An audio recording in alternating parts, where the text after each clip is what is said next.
आज हम करेंगे सेंटेंस करेक्शन पार्ट 2। पहला सेंटेंस है हमारा बच्चों, I cannot afford for buying books for this course because they are very expensive. मतलब ये हुआ कि मैं अफोर्ड नहीं कर सकता किताबें इस कोर्स के लिए क्योंकि ये बहुत महंगी हैं।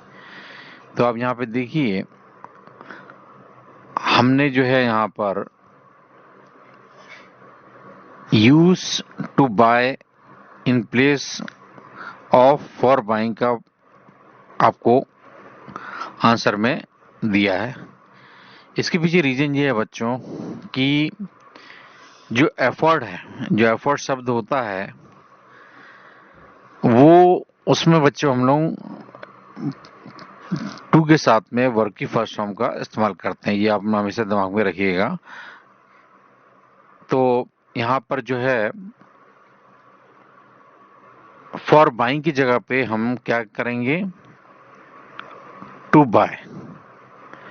हम लोग I can not afford to buy books होगा, ना कि फॉर बाइंग बुक्स होगा, क्योंकि जो एफर्ट है, एफर्ट के साथ में जो है टू प्लस V1 का इस्तेमाल हमेशा करते हैं। तो एफर्ट टू बाय, टू के साथ में, और आपको तो मालूम है कि टू के साथ में हम वर्ब की फर्स्ट फॉर्म का प्रयोग करते हैं। आगे देखते हैं। He has been working with me for the last 10 years. वह मेरे साथ में लास्ट 10 ईयर से काम कर रहा है मेरे साथ। बट आई कैनॉट क्लेम, मैं ये क्लेम नहीं कर सकता, that I have understood him thorough, मैं उसको पूरी तरह से समझ चुका हूँ, मैं ऐसा क्लेम नहीं करता। तो यहाँ पर आप देखें, इसमें आप जब पढ़ रहे होंगे तभी आपको मालूम पड़ गया होगा, थॉरली का प्रयोग करेंगे थॉरो की जगह। यहाँ पर देखिए पार्ट डी में THOROUGS, ये जो थॉरो है, थॉरो की जगह पे हम लोग थॉरोली प्रयोग करेंगे, because thoroughly is an adverb while thorough an adjective. अब आपको तो मालूम ही है कि अगर कोई चीज एडजेक्टिव है तो वो क्या करती है, कोई चीज अगर कोई एडजेक्टिव किसी नाउन या प्रोनाउन के बारे में हमको बताती है, इसको डिस्क्रिप्टिव वर्ड भी बोलते हैं एडजेक्टिव को। लेकिन जो एडवर्ब होते हैं वो किसी वर्ब को या एडवर्ब को, है ना, या तो अपने आप को या एडजेक्टिव के बारे में बताते हैं। तो यहाँ पर आप देखिए, यहाँ पर जो थोरली है वो क्या है, एडवर्ब है। और ये एडवर्ब है तो ये कहीं ना कहीं किसी वर्ब को, जो अंडरस्टूड है वर्ब, उसको क्वालिफाई कर रहा है ना। तो इसलिए हम लोग यहाँ पर बच्चों थॉरो की जगह पे थॉरली इस्तेमाल किया है, क्योंकि ये एडवर्ब है, और जब भी एक एडवर्ब किसी वर्ब को क्वालिफाई करती है तो वो फिर वो एडवर्ब होती, कोई भी शब्द अगर वर्ब को क्वालिफाई करे तो एडवर्ब होती हैं, और जब एडवर्ब होंगी तो हमने उसको फिर एडवर्ब बनाना पड़ेगा। और ये चूंकि थॉरो एडजेक्टिव है तो इसमें हम लोग बच्चों ly लगा के इसको, एडजेक्टिव में आपको तो मालूम ही है कि हम लोग ly लगा के एडवर्ब बना देते हैं, तो एडवर्ब हमने इसको बनाया। ठीक है बच्चों, आगे देखते हैं। Every animal in the zoo is fed regularly and attended to very promptly. We should use on or upon in place of to. देखिए यहाँ पर आप देखेंगे मैंने जो है टू का प्रयोग आपको दिख रहा है, अटेंडेड टू का प्रयोग हुआ है, ये गलत है, क्योंकि यहाँ पर जब अटेंडेंट टू लग गया, अटेंडेंट तो इसका मतलब कुछ और हो गया।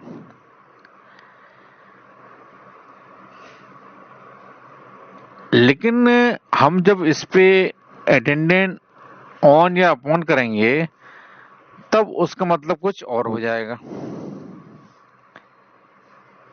अटेंडेड अगर अपन टू की जगह पे अपॉन रखेंगे तो उसका मतलब होगा टेक केयर, है ना बच्चों। और अटेंडेड टू का मतलब क्या है? पे अटेंशन,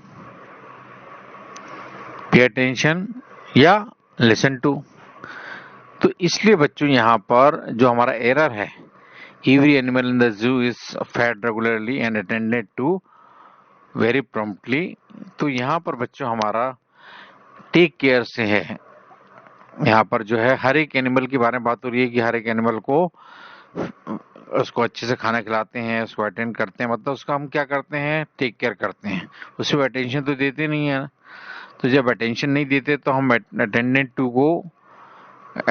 के साथ में टू को नहीं रखेंगे। हम लोग यहाँ पर अटेंडेंट ऑन या अपॉन रखेंगे, क्योंकि अटेंडेंट ऑन और अपॉन का मतलब होता है अच्छे से किसी की देखभाल करना। तो यहाँ पर जानवरों की अच्छे से देखभाल हो रही है जू में प्रॉम्प्टली, समय पर, तो इसलिए यहाँ पर क्या आएगा बच्चों? अटेंडेंट ऑन या अपॉन, दोनों में से कोई एक आप लगा सकते हैं। ठीक है बच्चों, आगे देखते हैं। नेक्स्ट सेंटेंस हमारा है बच्चों, people resort malpractices because they do not have faithful in their own abilities। देखिए इसमें जो है सीधे सीधे आपको दिख रहा होगा, पार्ट ए में तो पीपल रिजॉर्ट, इसमें कुछ भी आपको दिख नहीं रहा। बी में भी मेल प्रैक्टिसेस बिकॉज, हाँ सी में जरूर दिख रहा है they do not have faithful. सीधे सीधे यहाँ पर फेथ आना चाहिए, है ना, सीधे सीधे यहाँ पर फेथ आना चाहिए, फेथफुल नहीं आना चाहिए। अब आप इसके पीछे रीजन तो बताना पड़ेगा आपको, और जब तक आप कोई भी चीज के पीछे रीजन नहीं समझते बच्चों, ये बात ध्यान रखिए कि कोई भी एरर अगर आप कर रहे हैं पार्ट ए में, पार्ट बी में, पार्ट सी में, पार्ट डी में, किसी में भी अगर एरर है तो वो आपको एरर के पीछे का रीजन मालूम होना चाहिए। अगर आप कोई भी एरर के पीछे का रीजन को समझते हैं, ध्यान रखते हैं, तभी आपका इसमें कुछ हो पाएगा। तो देखिए यहाँ पर जो है फेथफुल को हटा के अपन को फेथ रखना है। क्यों बच्चों? क्योंकि फेथफुल हमारा क्या है? एडजेक्टिव है, और फेथफुल हमारा क्या है? एडजेक्टिव है, और फेथ क्या है हमारा? भरोसा, एक नाउन है। तो इसलिए बच्चों हम ये देखते हैं कि if and if have is used as main verb then it takes object after that, है ना। तो उसके बाद में क्या आता है बच्चों? ऑब्जेक्ट आता है ना। यहाँ पर देखिए आप की जो है, हाँ यहाँ पर हमने हैव, देखिए यहाँ पर जो हैव है, ये हैव जो है अगर आप मेन वर्ब के रूप में इस्तेमाल करेंगे तो मेन वर्ब है, तो मतलब इसके बाद में क्या आएगा? नाउन आएगा। तो आपको नाउन दूसरी तरह से समझ रहे हैं हम लोग। यहाँ पर आप देख रहेंगे पार्ट सी में they do not have faithful, तो यहाँ पर जो हैव जो है हमारा यहाँ पर इस वाले उसमें वो है मेन वर्ब की जैसे अगर काम कर रहा है, तो फिर उसके बाद में एक ऑब्जेक्ट की जरूरत होगी, और ऑब्जेक्ट की जरूरत करने के लिए हम लोग उसको फेथफुल को क्या बनाएंगे? फेथ बनाएंगे, मतलब एडजेक्टिव नहीं बनाएंगे, नाउन बनाएंगे। तो ये दूसरी तरीके से भी हम इसको समझ सकते हैं। तो faith should be used in place of faithful because faithful is an adjective and faith a noun, and if have is used as main verb then it takes object after that। ठीक है बच्चों, चलिए ये भी clear हो गया, आगे देखते हैं हम। हाँ ये काफी इंटरेस्टिंग है, और ये काफी एग्जाम में पूछा जाता है इस तरह से, इस टाइप के questions. In my opinion, it is not the failures that have made him lose the heart, but the lack of emotional support. देखिए यहाँ पर सीधे सीधे आपको ए में तो कुछ दिख नहीं रहा। In my opinion it is not the failures, कुछ किसी भी तरह का कोई भी सब्जेक्ट में वर्ब में कोई भी प्रॉब्लम नहीं लग रही है। दैट हैव मेड, इसमें कोई दिक्कत नहीं है। Him lose the heart but the lack of, हाँ यहाँ पर जो लूज द हर्ट है इसमें कुछ प्रॉब्लम लग रही है। तो बच्चों आपको तो मालूम ही है कि जो हमारे इडियोमेटिक यूज होता है वो उसमें हम लोग जो है लूज हार्ट बोलते हैं, है ना कि लूज द हार्ट। तो यहाँ पर बच्चों हमको क्या हटाना पड़ेगा, हार्ट से पहले जो द लगा है उसको हमको हटाना पड़ेगा, क्योंकि ये हमारा क्या होता है, इडियोमेटिक होता है। ठीक है बच्चों, तो यहाँ पर टेक हार्ट या लूज हार्ट ये हमारा इडियोमेटिक होता है और इसमें हम लोग द का प्रयोग नहीं करते। आगे देखते हैं। अब नेक्स्ट है हमारा in a hour's time when I had finished the work I got up and slipped out unnoticed। अब देखिए इसमें आप पहले ही पार्ट में ही आपको जो है दिख रहा होगा आवर से पहले हमारा क्या लगा है, ए लगा है, जबकि क्या आना चाहिए, एन क्यों आना चाहिए, एन इसलिए आना चाहिए बच्चों क्योंकि हमारी जो आवाज है वो आवाज हमारी किसकी निकल रही है, वॉवल की। भले ही एच इसमें साइलेंट है, आर आर है ना, इसलिए हम लोग यहाँ पर एन का प्रयोग करेंगे।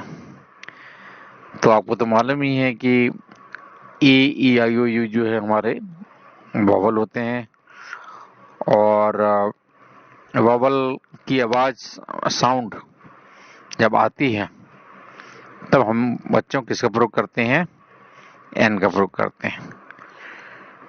ठीक है, तो इसलिए यहाँ पर क्या आएगा, एन आएगा ई की जगह पे। ठीक है बच्चों, आगे देखते हैं। और आज का हमारा जो लास्ट सेंटेंस है वो है Brahmaputra is one of the longest reverse that originate in the Himalayas.